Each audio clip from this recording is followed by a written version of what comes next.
നമുക്കിന്ന് മെഹന്തി ഡിസൈൻസിൻ്റെ ഡേ 8 നോക്കിയാലോ. ആദ്യം തന്നെ വീഡിയോ അമ്മയാണ് എടുക്കുന്നത്, അതുകൊണ്ട് ഷേക്കും കാര്യങ്ങളൊക്കെ ഉണ്ടാവും. നിങ്ങളെല്ലാവരും ഒന്ന് ക്ഷമിക്കുക. എൻ്റെ മൈലാഞ്ചി തീരാറായി, അതിൻ്റെ പെടാപ്പാടാണ് ഞാൻ കാണിച്ചുകൊണ്ടിരിക്കുന്നത്. ഇത്രയും ദിവസം വീഡിയോ ഇടാഞ്ഞത് വേറൊന്നും കൊണ്ടല്ല, നമ്മൾക്ക് എക്സാമും കാര്യങ്ങളും എല്ലാം വന്നിരിക്കുകയാണ്. അതുകൊണ്ട് മാത്രമാണ് കേട്ടോ വീഡിയോയും കാര്യങ്ങളൊന്നും എനിക്ക് ഇടാൻ പറ്റാണ്ട് വന്നിട്ടുള്ളത്. ഞാൻ എന്തായാലും കണ്ടിന്യൂസ് ആയിട്ട് ഇടാനായിട്ട് ശ്രമിക്കാം. എക്സാം എന്തായാലും ഡിസംബറിൽ തീരത്തുള്ളൂ, അപ്പോൾ അത് കഴിഞ്ഞിട്ട് ഞാൻ ഇടാനായിട്ട് എന്തായാലും ശ്രമിക്കാം കേട്ടോ. ഇന്നത്തെ വീഡിയോ ഒരു കുഞ്ഞു വീഡിയോ ആണ്, വേറൊന്നും കൊണ്ടല്ല. നമ്മൾ വരച്ചേക്കുന്ന ഡിസൈൻ ഭയങ്കര കുഞ്ഞും ഭയങ്കര സിമ്പിളുമാണ്. കാര്യം എൻ്റെ ഒരു മടിയെ പിടിച്ചിട്ടുള്ളൊരു വരയ്ക്കലായിരുന്നു ഇതും ഇനി അങ്ങോട്ടുള്ളതൊക്കെ കുറച്ച് കുഞ്ഞാണ്, കാരണം മടിയാണ് മെയിനായിട്ട്. നിങ്ങളതൊന്ന് മാറ്റി വെച്ചിട്ട് വരയ്ക്കാനായിട്ട് ശ്രമിക്കണം കേട്ടോ. മൈലാഞ്ചി വെച്ചിട്ട് തന്നെ ഞാൻ ഡേ 8 എന്നൊക്കെ എഴുതുന്നുണ്ട്. എൻ്റെ മൈലാഞ്ചി കാണുമ്പോഴേ അറിയാം, എൻ്റെ ആത്മാവ് ഞാൻ പുറത്തെടുക്കാറായിട്ടുണ്ട്. എന്നാലും ഒരു 10 വരെയൊക്കെ നമുക്ക് ഈ ഒരു മൈലാഞ്ചി വെച്ച് അഡ്ജസ്റ്റ് ചെയ്യാം, ഡേ 10 വരെയൊക്കെ അഡ്ജസ്റ്റ് ചെയ്യാം എന്നുള്ള സെറ്റപ്പിലാണ് ഞാനിങ്ങനെ.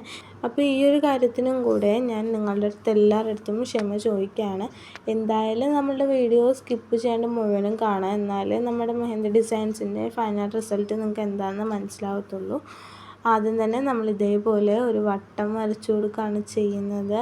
എന്നിട്ടത് ഫുള്ളങ്ങ് കളർ ചെയ്ത് കൊടുക്കുകയാണ് ചെയ്യുന്നത്. വെച്ചാൽ അത് മൊത്തവും അങ്ങ് ഈ മെഹന്തി വെച്ച് തന്നെ ഫുള്ളങ്ങ് ഫില്ല് ചെയ്ത് കൊടുക്കുക. എൻ്റെ ഈ മൈലാഞ്ചി കുറവായതുകൊണ്ട് ആ വരച്ച വട്ടത്തിൻ്റെ അകത്ത് ഞാൻ അങ്ങോട്ടും ഇങ്ങോട്ടും വലിച്ചിട്ടാണ് അതൊരു വട്ടമാക്കിയത്. ഒരു കറക്റ്റ് വട്ടമൊന്നും അല്ല, എന്നാലും ഏകദേശം ഒരു വട്ടമാണ്. പിന്നെ ഞാൻ നിങ്ങളുടെ അടുത്തൊരു കാര്യം പറയട്ടെ, ഈ കഴിഞ്ഞ ആഴ്ച എനിക്കിത് ഇടാൻ പറ്റിയിട്ടുണ്ടായിരുന്നില്ല. എന്തുവാണെന്നോ, നമ്മളുടെ ഹെയർ കെയറിൻ്റെ വീഡിയോസൊന്നും എനിക്ക് ഇടാൻ പറ്റിയിട്ടുണ്ടായിരുന്നില്ല. അപ്പം അതിനെല്ലാവരും ക്ഷമിക്കുക. റീസൺ എക്സാം തന്നെയാണ്. ഞാൻ എന്തായാലും അടുത്ത ആഴ്ച തൊട്ട് ഇടാനായിട്ട് ശ്രമിക്കാം കേട്ടോ. ഇതേ കണക്ക് ഞാൻ ഇങ്ങനെ റൗണ്ടാക്കി എടുക്കുന്നുണ്ട്. എന്നെക്കൊണ്ട് പറ്റുന്ന പോലെയൊക്കെ ഞാനിത് റൗണ്ടാക്കി എടുക്കുന്നുണ്ട് കേട്ടോ. നിങ്ങൾക്ക് കറക്റ്റ് റൗണ്ട് വരയ്ക്കാൻ അറിയാമെങ്കിൽ നിങ്ങൾ അങ്ങനെ തന്നെ അങ്ങ് വരച്ച് പോയിക്കോളാം. ഞാനും വരച്ച് പഠിക്കുന്നതേ ഉള്ളൂ, ഞാൻ വലിയ പ്രൊഫഷണലൊന്നും അല്ല. ഞാൻ നിങ്ങളീ വരച്ച് കാണിച്ച് കഴിഞ്ഞിട്ട് ഞാൻ പിന്നെ അങ്ങ് മാറ്റി വയ്ക്കും, ഞാൻ വരയ്ക്കാനൊന്നും നിൽക്കത്തില്ല. അതുകൊണ്ടാണ് ഇങ്ങനെയൊക്കെ ഉണ്ടാവുന്നത്. അതേസമയം ഞാൻ നന്നായിട്ട് വരയ്ക്കുകയാണെങ്കിൽ, എപ്പോഴും വരയ്ക്കുകയാണെങ്കിൽ നല്ല വൃത്തിക്കൊക്കെ എനിക്ക് എല്ലാം കിട്ടും കേട്ടോ. പിന്നെ നമ്മൾ അത് കഴിഞ്ഞിട്ട് അടുത്തായിട്ട് ചെയ്യേണ്ടത് എന്താണെന്ന് വെച്ചാൽ ഇതേ കണക്ക് കുത്തിടുക. മാക്സിമം ഒരേ വലുപ്പത്തിൽ കുത്തിടാനായിട്ട് ശ്രമിക്കുക. എൻ്റെ വലുതും ചെറുതും അടുത്തും അകന്നും ഒക്കെയാണ് കിടക്കുക. ഒരേ ഡിസ്റ്റൻസിൽ തന്നെ കുത്തിടാനായിട്ട് മാക്സിമം നിങ്ങൾ ശ്രദ്ധിക്കുക. പിന്നെ അടുത്തത് നമ്മൾ വരയ്ക്കാൻ പോകുന്നത്, എന്നും എൻ്റെ മെഹന്തി ഡിസൈൻസ് എടുത്ത് നോക്കുന്നവരാണെങ്കിൽ നിങ്ങൾക്കറിയാൻ പറ്റും, അതിനകത്ത് എല്ലാത്തിനകത്തും ഉള്ളൊരു കോമൺ ഡിസൈനാണ് ഈ ഒരു 3 കൊത്ത്. ഇതെന്താ ചെയ്യാൻ പോകുന്നതെന്ന് എൻ്റെ വീഡിയോ ഡെയിലി കാണാൻ പോകുന്നവർക്ക് എന്തായാലും മനസ്സിലാകുന്നുണ്ടാവും. ആദ്യമായിട്ടാണ് ആരെങ്കിലും കാണുന്നതെന്നുണ്ടെങ്കിൽ കണ്ടോ, ഇപ്പോൾ നിങ്ങൾക്ക് മനസ്സിലാവും. ഇപ്പോൾ നിങ്ങൾക്ക് ചെറിയൊരു സ്റ്റാറിനെ പോലെയൊക്കെ തോന്നണില്ലേ? എനിക്ക് എന്തെങ്കിലും തോന്നുന്നുണ്ട് കേട്ടോ. ഇതേപോലെ നമ്മൾ ഡ്രോപ്പുകൾ വരച്ചു കൊടുക്കുകയാണ് ചെയ്യുന്നത്. അതായത് ആ കുത്തി വെച്ചേക്കുന്ന ഇതിലേക്ക് മുട്ടിക്കേണ്ട ആവശ്യമൊന്നുമില്ല. പിന്നെ എൻ്റെ ചിലതൊക്കെ മുട്ടിയിട്ടുണ്ട്, പിന്നെ ഞാൻ അങ്ങനെ തന്നെ ഇരിക്കട്ടെ എന്നോർത്തിട്ടാണ്. വീഡിയോ ഷേക്കാവുന്നുണ്ട്, ഇത് അമ്മ വീഡിയോ എടുക്കണേൻ്റെയാണ്. എല്ലാവരും ഒന്ന് ക്ഷമിക്കണം കേട്ടോ. ഇപ്പം തന്നെ ഏകദേശം ആയിട്ടില്ലേ, കണ്ടോ?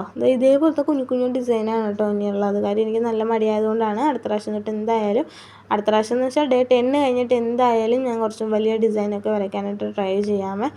അത് കഴിഞ്ഞിട്ട് ഇതിൻ്റെയൊക്കെ നടുക്ക് ഞാൻ കൊണ്ടുവന്നിടാൻ പോകുന്നത് കണ്ടതാ, മൈലേജ് വരുന്നില്ലെന്നില്ല, ഞാൻ അഡ്ജസ്റ്റ്മെൻറ്റിൽ അതിൻ്റെ ഫുള്ളും ഞാനിങ്ങനെ എൻ്റെ സൈഡിൽ, അതായത് ഒരു ഗ്യാപ്പ് കുത്തെന്തായാലും ഓൾറെഡി ഉണ്ടല്ലോ, ആ കുത്തിൻ്റെ മണ്ടയ്ക്ക് ഞാൻ വേറെ കുത്തൂടെ വരച്ചിട്ട് അത് ഇതേപോലെ ഡ്രോപ്പ് ആക്കുന്ന സെറ്റപ്പിൽ എന്തൊക്കെയോ കാണിച്ച് വെച്ചിട്ട് അത് ഫ്ലോപ്പായി.